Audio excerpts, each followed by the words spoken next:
Good morning, students. I hope you all are doing well. Today, I am going to deal with Chapter 6 of the BNS and it talks about offenses against human body. कि मानव शरीर के खिलाफ कौन कौन से अपराध हैं, culpable homicide, murder, organised crime, इसको मैं कवर कर चुकी हूँ अपनी प्रीवियस वीडियोस में। आज जो डील करने वाली हूँ वो पेटी ऑर्गेनाइज्ड क्राइम को डील करने वाली हूँ कि जो छोटे ऑर्गेनाइज्ड क्राइम होते हैं उसको कौन से सेक्शन में, बीएनएस के कौन से सेक्शन में बताया गया है। सेक्शन 112 इसको डिफाइन करता है कि पेटी ऑर्गेनाइज्ड क्राइम्स कौन से क्राइम्स होते हैं, जो छोटे अपराध होते हैं कौन से, जो संगठित छोटे संगठित अपराध कौन से होते हैं। तो whoever being a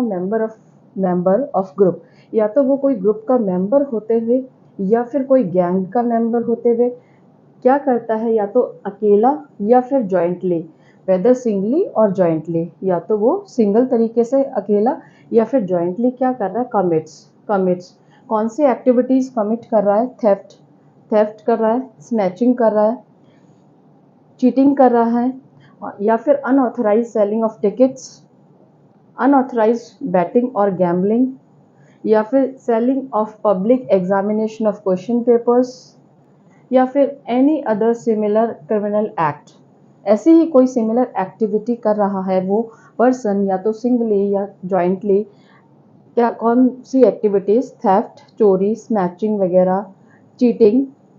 unauthorized selling of tickets, unauthorized batting और gambling, selling of public examination question paper. तो अगर ये एक्टिविटीज़ करता है तो वो क्या कहलाता है कि उसने कमिट किया है, पेटी ऑर्गेनाइज क्राइम कमिट किया है, कि उसने जो लघु जो संगठित अपराध है वो उसने कारित किया है। अब थेफ्ट में क्या क्या इंक्लूड है, थेफ्ट इंक्लूड्स ट्रिक थेफ्ट। इसमें ट्रिक थेफ्ट भी आती है कि आप चोरी करते हैं लेकिन कुछ भी ट्रिक लगाकर आप किसी की संपत्ति को अपने कब्जे में लेना चाहते हैं। थेफ्ट फ्रॉम व्हीकल, या तो आपने किसी भी जो वाहन है उससे चोरी की है, या फिर घर से चोरी की है, ड्वेलिंग हाउस में चोरी की है, या बिजनेस प्रीमाइसेस में चोरी की है, वो सारे के सारे थेफ्ट्स यहाँ पर इंक्लूड हैं। इवन कार्गो थेफ्ट भी यहाँ इंक्लूड है, पिक पॉकेटिंग भी यहाँ इंक्लूड है, जेब कतरी है, आपने जेब किसी की काटी है। Theft through card skimming, it means कि कोई भी एटीएम वगैरह है उसको आपने उसको स्वाइप करके उसकी थेफ्ट की है, या फिर शॉप लिफ्टिंग की है, किसी भी दुकान में चोरी की है, या थेफ्ट ऑफ एटीएम, या फिर एटीएम का भी थेफ्ट करना क्या कहलाता है, यहाँ चोरी में इंक्लूड है। तो ये सब चोरी में इंक्लूड है इसी सेक्शन के अंडर में, सेक्शन 112 में। आगे क्या कहता है कि इसका पनिशमेंट क्या होगा। इसका पनिशमेंट जो होगा वो सब सेक्शन 2 में दिया है, नॉट लेस देन 1 ईयर, 1 साल से कम नहीं होगा, बट अप टू 7 ईयर्स, लेकिन 7 साल तक का पनिशमेंट हो सकता है अगर आप छोटे संगठित अपराध करते हैं तो, प्लस फाइन भी लगेगा। तो यहाँ पर इसके सेक्शन 112 में इसको डिफाइन किया है कि पेटी ऑर्गेनाइज्ड क्राइम क्या होते हैं, इसके सब सेक्शन 1 में और सब सेक्शन 2 में इसका पनिशमेंट बताया है। तो मेनली आपको ये जो एक्टिविटीज़ करते हुए आप किसी भी ग्रुप के साथ ज्वाइन हैं, किसी भी गैंग के साथ आपने ज्वाइन करके और ये एक्टिविटीज़ की हैं, तो ये सब क्या कहलाएगा, ये सब पेटी ऑर्गेनाइज्ड क्राइम कहलाएंगे। नेक्स्ट जो है वो आपका सेक्शन 113 है, ये भी एक ऑफेंस है, टेररिस्ट एक्ट। टेररिस्ट एक्ट क्या होता है यहाँ पर डिफाइन कर दिया है आईपीसी में। पहले ऑर्गेनाइज्ड क्राइम, पेटी ऑर्गेनाइज्ड क्राइम और टेररिस्ट एक्ट को डिफाइन नहीं किया था, बट अब इनको पनिशेबल ऑफेंस बना दिया गया है। तो सेक्शन 113 में टेररिस्ट एक्ट को बताया गया है कि हुएवर डज एनी एक्ट, जो कोई ऐसा कोई काम करता है इस इंटेंशन के साथ करता है, टू थ्रीटन, क्या करने के लिए, किसी को भी धमकी देने के लिए, और किसको किसको वो धमकी देता है, किसको वो डराता धमकाता है, और उस धमकी के कारण क्या हो जाता है, unity, integrity, sovereignty, security, economic security, India की इन सब चीज़ों पर प्रभाव पड़ता है। इंडिया की यूनिटी, इंडिया की सिक्योरिटी, इंडिया की सॉवरेनिटी, इंडिया की अगर इकोनॉमिक सिक्योरिटी, ये सब के सब अगर इनका हनन होता है, इसको खतरा पैदा करता है, इसको वो थ्रेटन करता है, तो क्या कहलाएगा, वो कहलाएगा टेररिस्ट एक्ट। टेररिस्ट एक्ट कहलाएगा किस इंटेंशन के साथ कर रहा है, विद इंटेंशन। उसका ये आशय है, क्या आशय है, कि वो थ्रेटन करके उसको खतरा पैदा करना चाहता है unity, integrity, sovereignty, security, economic security of India. Next इसने कहा और विद टू स्ट्राइक टेरर, या फिर वो क्या कर रहा है, वो आतंक पैदा कर रहा है, आतंक पैदा कर रहा है इन द पीपल, लोगों में या फिर सेक्शन ऑफ पीपल में, और किन किन लोगों में, इंडिया के लोगों में या फिर फॉरेन कंट्री के पब्लिक में वो क्या कर रहा है, वो आतंक पैदा कर रहा है। तो भारत देश के नागरिकों को या फिर किसी और देश के लोगों को क्या कर रहा है, वो आतंक पैदा कर रहा है, तो टेरर पैदा कर रहा है, तो उसको क्या कहेंगे कि वो टेररिस्ट एक्ट कर रहा है। सेक्शन 113 के सब सेक्शन 1 में बताया कि टेररिस्ट एक्ट क्या होता है और वो आतंक वो कैसे पैदा कर रहा है, थ्रेटन कैसे कर रहा है हमारी सिक्योरिटी को, हमारी जो इंटीग्रिटी है, हमारी सॉवरेनिटी को कैसे आतंकित कर रहा है, बाय यूजिंग एक्सप्लोजिव, या तो कोई भी एक्सप्लोजिव बॉम्ब वगैरह यूज़ करके, या इनफ्लेमेबल सब्सटेंसेस यूज़ करके, या फिर जो आग पकड़ते हैं, या फिर फायर आर्म से, हथियार से, ऐसे गोला बारूद से, या फिर कोई लीथल वेपन से, या फिर कोई पॉइजनस गैसेस, इनके द्वारा वो क्या कर रहा है, आतंक पैदा कर रहा है, या फिर अदर केमिकल्स यूज़ करते हुए, अदर सब्सटेंसेस यूज़ करते हुए, चाहे वो सब्सटेंसेस बायोलॉजिकल हो, चाहे वो रेडियो एक्टिव न्यूक्लियर हो, कोई से भी सब्सटेंस हो सकते हैं जो कैसी प्रकृति के हैं, हजार्डियस प्रकृति के हैं, जिनसे जिनसे खतरा होता हो नेचर को, और by other means to cause, और या फिर किसी और तरीके से क्या करता है, किसी की डेथ कॉज करता है या फिर इंजरी कॉज करता है टू एनी पर्सन, किसी पर्सन की डेथ कॉज करता है, या फिर डिस्ट्रक्शन करता है, डैमेज करता है प्रॉपर्टी, या डिसरप्शन करता है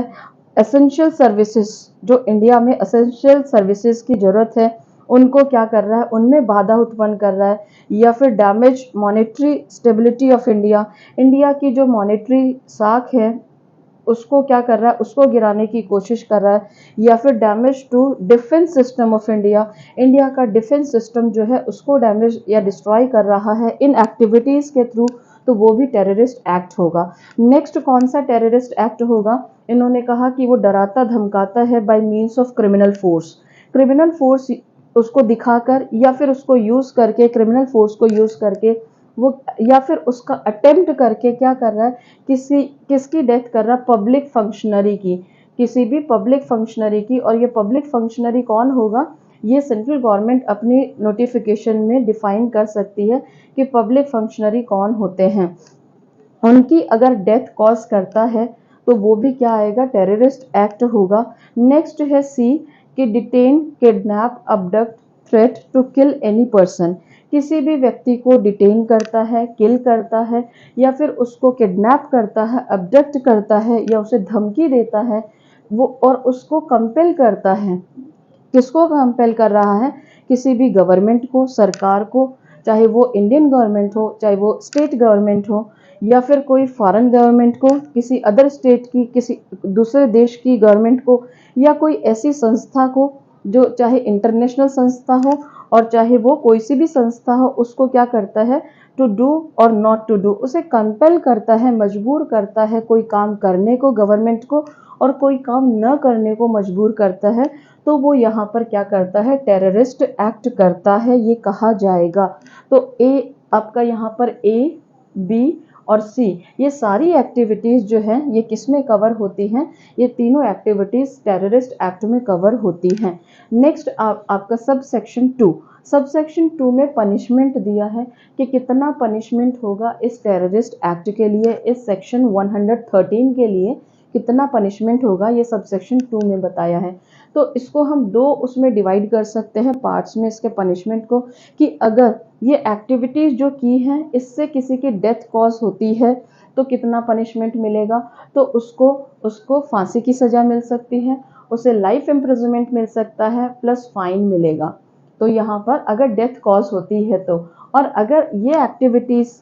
किससे किसी की डेथ कॉज नहीं होती है तो अदर कंडीशन में जो पनिशमेंट है वो कितना है, नॉट लेस देन 5 ईयर्स, जो 5 साल से कम नहीं होगा, but which can be extended to life imprisonment, आजीवन कारावास तक हो सकता है, प्लस फाइन, उस पर फाइन भी लगेगा, क्योंकि ये गंभीर प्रकृति का अपराध है इसलिए एंड फाइन लिखा है कि फाइन भी लगाया जाएगा। नेक्स्ट कहता है थर्ड क्लॉज ये कॉन्स्पिरेसी करता है इस टेररिस्ट एक्ट के लिए कोई भी कॉन्स्पिरेसी होती है या फिर कोई अटेम्प्ट होता है, अटेम्प्ट टू टेररिस्ट एक्ट, या फिर अबेटमेंट होता है कि उसको दुष्प्रेरण दिया गया है ये टेररिस्ट एक्टिविटी करने के लिए, तो वो भी यहाँ पर सबसेक्शन 3 में क्या है, पनिशेबल बनाया गया है। कितना पनिशमेंट है इसके लिए? इसके लिए सेम पनिशमेंट है जो हमारा सबसेक्शन 2 में दिया गया है, सेम पनिशमेंट दिया है, सेम टू सेम जो अभी हमने इस सबसेक्शन 2 में कवर किया है वो सेम उसके लिए सबसेक्शन 3 के लिए भी पनिशमेंट है। फिर कहता है सबसेक्शन 4, वो कहता है कि कैंप फॉर ट्रेनिंग, कि अगर कोई टेररिस्ट एक्टिविटी की ट्रेनिंग देने के लिए कोई कैंप ऑर्गेनाइज करता है या करवाता है तो वो भी यहाँ पर पनिशेबल है। कितना पनिशमेंट होगा? सेम पनिशमेंट होगा जो यहाँ पर सबसेक्शन 2 में दिया गया है। तो सबसेक्शन 2, सबसेक्शन 3 और 4 के लिए सेम पनिशमेंट है। नेक्स्ट आपका सबसेक्शन 5 कहता है कि कोई भी मेंबर है इस ऑर्गेनाइजेशन का, इस टेररिस्ट एक्ट का, तो उसको कितना पनिशमेंट मिलेगा? इम्प्रिजनमेंट मिल सकता है और जो अप टू लाइफ इम्प्रिजनमेंट तक हो सकता है। कारावास कितना हो सकता है? कारावास जो आजीवन कारावास तक दिया जा सकता है ये सबसेक्शन 5 में, अगर आप उसके मेंबर हैं। नेक्स्ट कहता है सबसेक्शन 6, ये कहता है हार्बर करोगे किसी को या फिर कंसील या छुपाओगे, या तो उसको क्या दोगे, आश्रय दोगे, या उसे छुपाओगे, किसी भी ऐसे व्यक्ति को जो इन टेररिस्ट एक्ट से, इस किसी भी ऑर्गेनाइजेशन से जुड़ा हुआ है, तो उसके लिए कितना पनिशमेंट है? उसका 3 इयर्स का पनिशमेंट है और वो अप टू लाइफ इम्प्रिजनमेंट, आजीवन कारावास तक हो सकता है, नॉट लेस देन 3 इयर्स, 3 साल से कम नहीं होगा, बट आजीवन कारावास तक हो सकता है, और प्लस फाइन, और उसमें फाइन भी लगेगा। बट इसमें एक एक्सेप्शन है कि यदि पति और पत्नी जो एक दूसरे को क्या करते हैं, हार्बर करते हैं या कंसील करते हैं, तो वो यहाँ पर क्या नहीं होंगे, पनिशेबल नहीं होंगे, ये अपवाद है। नेक्स्ट कहता है सबसेक्शन 7, वो कहता है कि अगर ये जो एक्टिविटीज से कोई भी प्रॉपर्टी आपने एक्वायर की है, रिसीव की है, तो भी ये क्या होगा यहाँ पर, तो सब सेक्शन 7 में वो पर्सन पनिशेबल होगा जिसके पास भी पोजेशन में इससे संबंधित संपत्ति मिल जाती है, तो उसको कितना पनिशमेंट मिलेगा कि लाइफ इम्प्रिजनमेंट, उसको कितना पनिशमेंट मिल सकता है, कारावास जो आजीवन कारावास तक हो सकता है उतना पनिशमेंट मिलेगा, प्लस फाइन भी लगेगा। और प्रोविजो क्या कहता है इसमें, लास्ट सबसेक्शन है ये, इसमें इसका प्रोविजो कहता है कि कौन डिसाइड करेगा कि सेक्शन 113 में उसका केस फॉल करेगा या फिर यूएपीए एक्ट में, कि इसका डिसीजन कौन लेगा कि उसका जो एफआईआर रजिस्टर होगी वो इस सेक्शन के तहत होगी, 113 के तहत, या फिर यूएपीए एक्ट के तहत उसकी एफआईआर रजिस्टर होगी। यूएपीए है आपका अनलॉफुल एक्टिविटीज प्रिवेंशन एक्ट 1967, तो ये जो एक्ट है कि इसके तहत उसकी एफआईआर होगी या फिर सेक्शन 113 में उसकी एफआईआर होगी, इसका कौन डिसीजन लेगा? तो इन्होंने कहा कि एसपी, सुपरिटेंडेंट ऑफ पुलिस, वही डिसाइड करेगा। कि इन्होंने कहा कि हम आपके डाउट्स को दूर करने के लिए यहीं पर इसको हम एक्सप्लेन कर देते हैं कि एसपी जो है, एसपी लेवल का पुलिस ऑफिसर जो है वो डिसाइड करेगा कि सेक्शन 113 में उसका केस फॉल करवाना है या फिर यूएपीए में उसके तहत कार्रवाई करनी है, इसका डिसीजन एसपी लेगा। तो यहाँ पर आपको इसमें सेक्शन 113 में कितने सबसेक्शंस बताए हैं, इसमें 7 सबसेक्शंस बताए हैं। तो 1 में क्या किया, सबसेक्शन 1 में इसको डिफाइन किया कि कौन कौन सी एक्टिविटीज़ जो हैं वो टेररिस्ट एक्टिविटीज़ होती हैं। और फिर बी में और इसके ए बी सी, यहाँ पर इन्होंने कहा कि ये जो एक्टिविटीज़ हैं तो इनको किस मोड से, किस तरीके से आपने किया है, क्या कोई एक्सप्लोजिव यूज़ करते हुए किया है, क्या कोई आपने क्रिमिनल फोर्स यूज़ करते हुए, या किसी को किडनैप या अबडक्ट करके धमकी देते हुए फिर आपने उसको क्या किया है, कंपेल किया है सरकार को कुछ करने या न करने के लिए। तो ये मोड्स अपनाकर अगर आपने ये वाली एक्टिविटीज़ की हैं तो वो सब टेररिस्ट एक्ट के अधीन आती हैं। और नेक्स्ट जो सब सेक्शंस है उसमें पनिशमेंट बताया है अलग अलग एक्टिविटीज़ के लिए, कि अटेम्प्ट के लिए क्या पनिशमेंट, कॉन्स्पिरेसी के लिए क्या पनिशमेंट होगा, अबेटमेंट के लिए क्या पनिशमेंट होगा, और अगर किसी को कंसील करते हो, हार्बर करते हो तो क्या पनिशमेंट होगा, यदि आप उसके मेंबर हो तो क्या पनिशमेंट होगा, और यदि कोई कैंप ऑर्गेनाइज करते हो, ट्रेनिंग देते हो ऐसे पर्सन्स को जो टेररिस्ट एक्टिविटीज से जुड़े हुए हैं तो क्या पनिशमेंट होगा।